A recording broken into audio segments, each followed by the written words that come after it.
It was a slow-rolling blockade of vehicles starting in Ohsweken. They made their way onto the highway towards Hamilton. It's all in support of the Mi'kmaq fishers who have faced terror out east. We stand with them, we stand proud. We're like, keep on fighting, we're here, we got your back. After more than 2 hours on the road causing a traffic delay behind, the Six Nations Haudenosaunee group arrived at the RCMP detachment in Stoney Creek and let their presence be known. Waiting nearly 30 minutes for an RCMP spokesperson to come outside, the group went in and voiced their concerns. Now I have a letter, an official letter of complaint, signed by many of the individuals here today, including myself. Out east, the Indigenous fishers have had traps removed from the water, fishing boats in a van have been burned, and on Saturday, fire destroyed a lobster pound that stored the catch of Mi'kmaq fishers.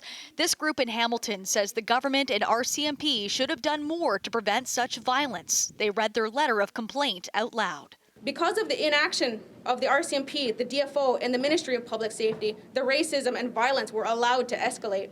The RCMP has been criticized for standing by as few arrests have been made. Right now, today, if I step on a piece of land, you're going to arrest me. Over there, they can throw rocks, they can lock people in buildings, they can vandalize, they can burn. They can do one of the most abhorrent things I can see to me, which is the destruction and the willful killing of all those lobster. Terry Lynn Brandt organized the blockade today and helped pen the letter to the government. The Indigenous lobster fishermen represent less than 1% of the overall take. So who's being greedy here? Who's being greedy? Indigenous people in Atlantic Canada and Quebec have a treaty right to fish for a moderate livelihood where and when they want. And that's based on a 1999 Supreme Court of Canada decision that cites treaties signed by the Crown in the 1700s.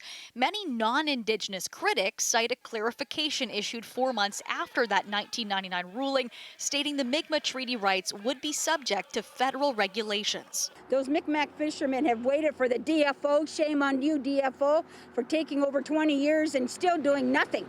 Prime Minister Justin Trudeau says they're working with all stakeholders to end this question by fully recognizing the rights of Indigenous fishers to a moderate livelihood and ensure that that is fully in place. Now we have lobster fishermen who are in a real position to be able to support their families and their communities, and Canada says they can only have a moderate income. What is that? How racist can you be, Canada?